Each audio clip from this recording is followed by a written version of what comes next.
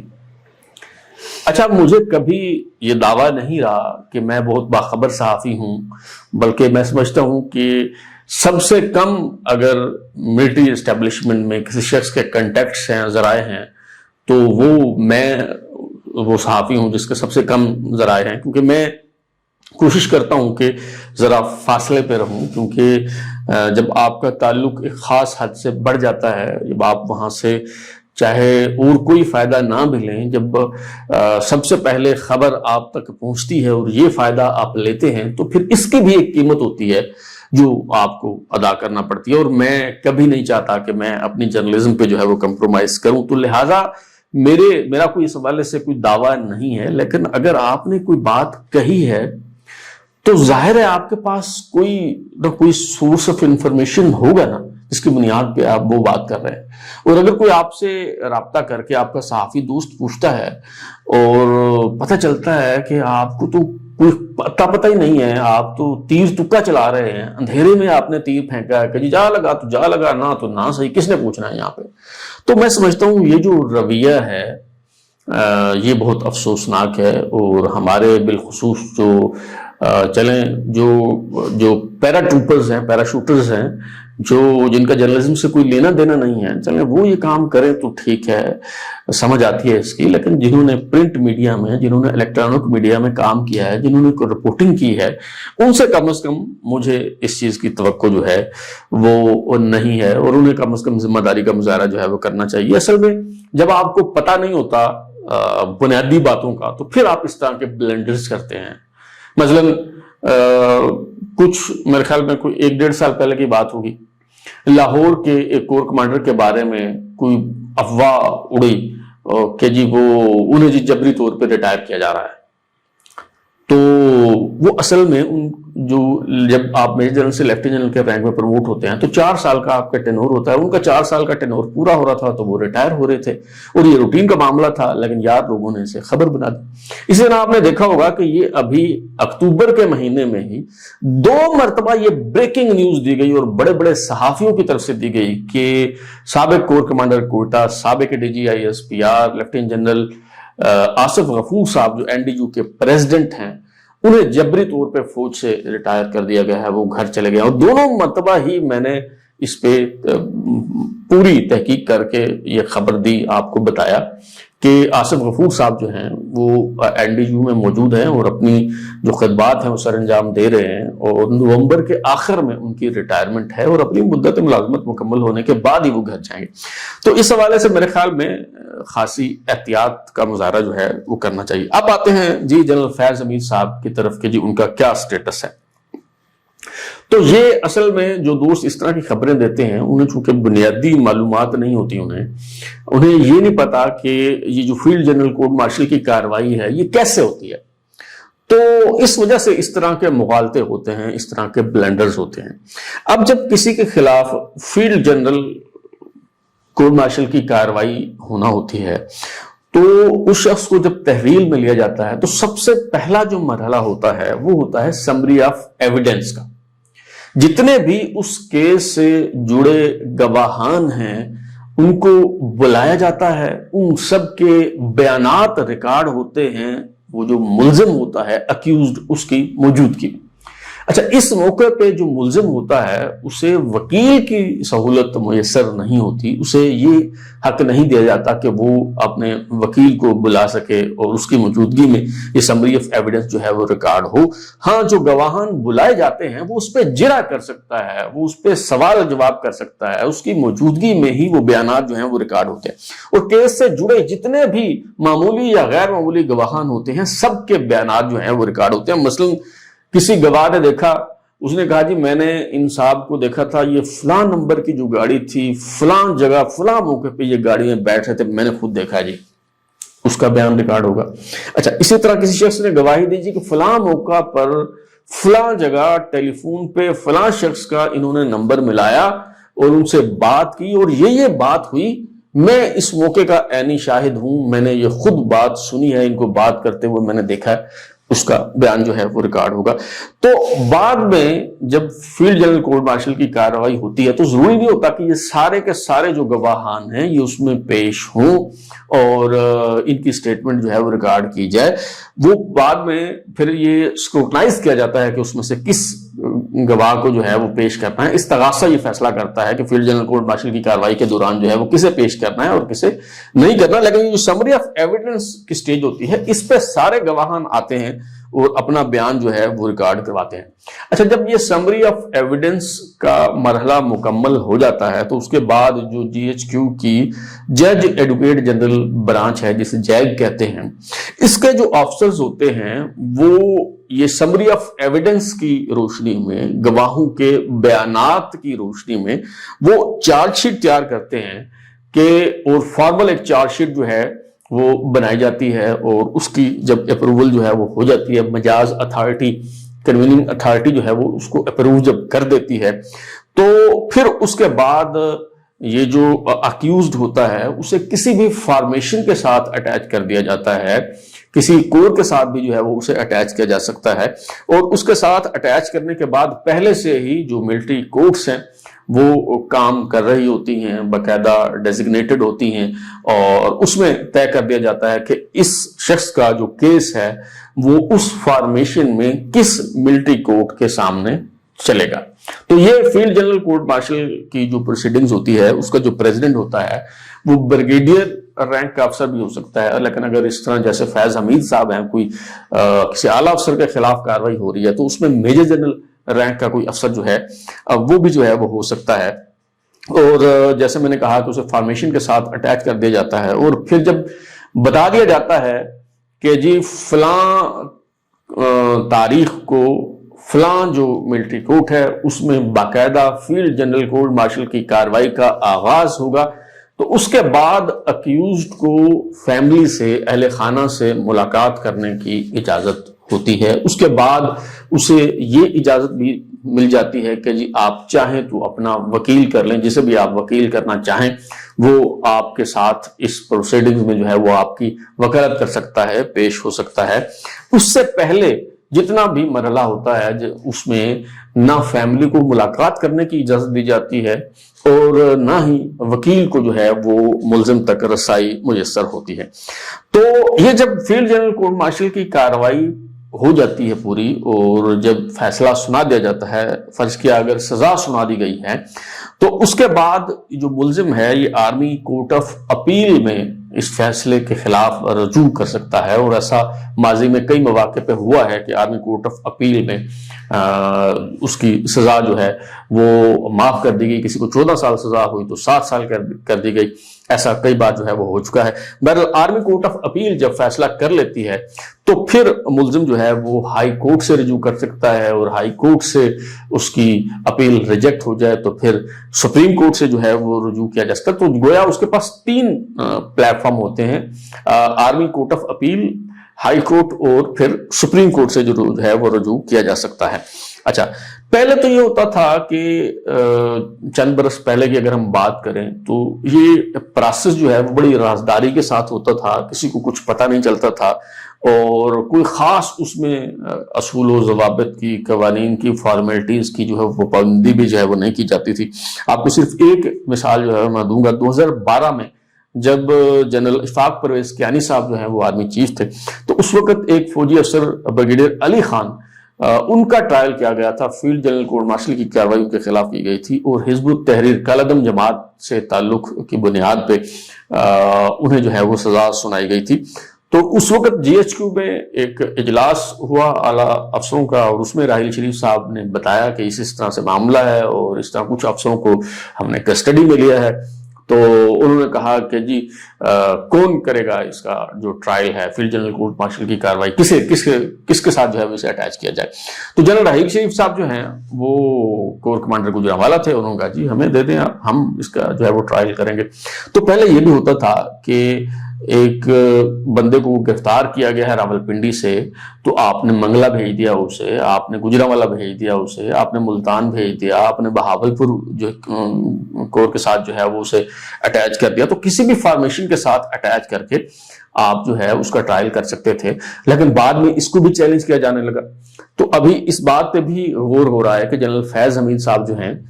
وہ انہیں راولپنڈی میں ہی کسی فارمیشن کے ساتھ اٹیچ کیا جائے. راولپنڈی سے باہر اگر کسی فارمیشن کے ساتھ اسے اٹیچ کریں گے تو اس سے قانونی پیچیدگیاں جو ہیں وہ جنم لے سکتی ہیں. اور میں پہلے بھی عرض کر چکا ہوں کہ چونکہ عدالتیں بہت متحرک اور فعال ہیں، حالات جو ہیں وہ اب پہلے جیسے نہیں رہے، اور یہی وجہ ہے جنرل فیض حمید کے خلاف جو فیلڈ جنرل کورٹ مارشل کی کارروائی ہے اس میں تاخیر کی جا رہی ہے، کیونکہ ہر پہلو پر جو ہے وہ غور کیا جا رہا ہے کہ کسی قسم کا اس میں قانونی سکم باقی نہ رہ جائے، تمام قانونی تقاضے جو ہیں وہ پورے ہو جائیں، اور اس کے بعد جنرل فیض حمید کے خلاف جو ہے وہ کورٹ مارشل کی کارروائی شروع کی جائے. اور یہ فوج کے اندر ایک سسٹم ہے کہ وہ جب مناسب سمجھتے ہیں تو وہ آگاہ کرتے ہیں، اطلاع دیتے ہیں، ہر ایک چیز کی جو ہے وہ خبر بھی نہیں دی جاتی. مثال کے طور پہ ایک اور فوجی افسر ہیں، بریگیڈیئر رینک کے فوجی افسر ہیں، جن کے بارے میں مجھے اطلاع ملی ہے کہ انہیں چند ماہ پہلے سزا سنا دی گئی ہے، لیکن ابھی تک اس کی اناؤنسمنٹ جو ہے وہ نہیں کی گئی، اور کافی ماہ جو ہے وہ گزر چکے ہیں. اور پھر ایک اور معاملہ جو ہے میں آپ کے گوش گزار کروں اس حوالے سے، ادریس خٹک صاحب اگر آپ کو یاد ہوں سماجی کارکن تھے، اور جب عمران خان صاحب جو ہے وہ وزیر اعظم تھے، اور جب انہیں اس بات سے کوئی مسئلہ نہیں تھا کہ سویلینز کا ملٹری کورٹس میں trial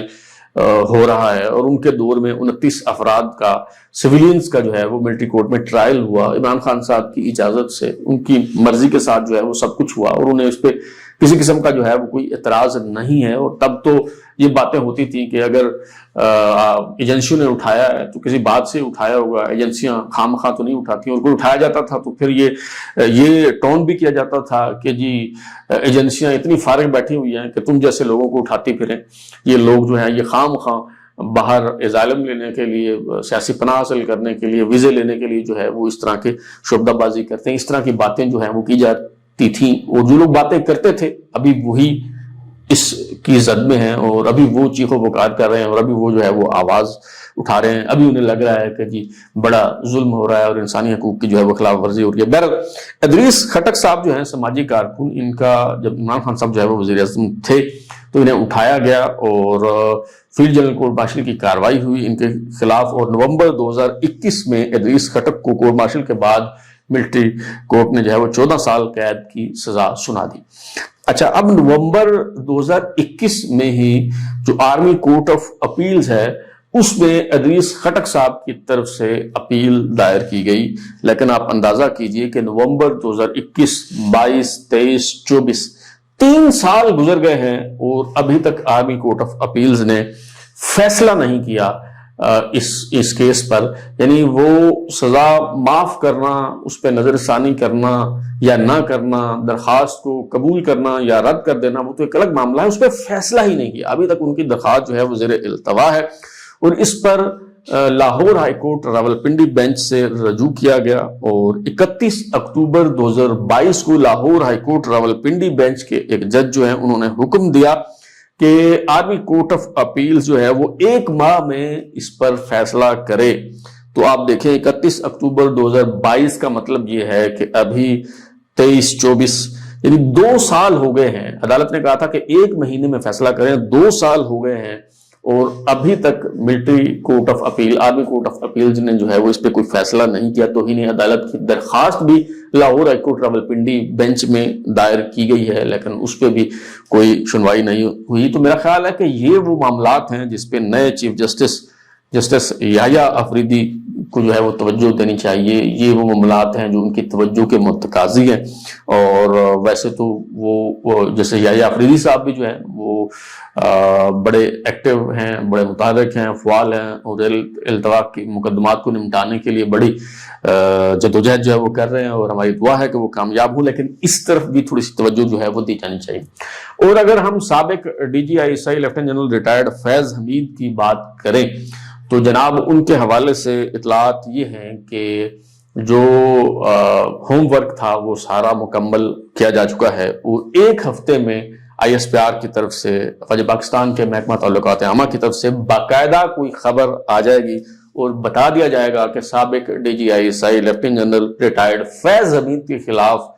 field general court martial کی جو کارروائی ہے اس کا باقاعدہ آغاز کر دیا گیا ہے. اب تک اتنا ہی. بلال لوری کو اجازت دیجیے، پھر ملاقات ہوگی. اگر آپ کو ہمارا شو پسند آیا تو اسے لائک کریں، کامنٹ کریں، شیئر کریں اور ہمارا چینل سبسکرائب کرنے کے بعد بیل آئکن یعنی گھنٹی ضرور دبائیں تاکہ آپ کو نئی ویڈیوز نوٹیفیکیشنز ملتے رہیں. بہت شکریہ.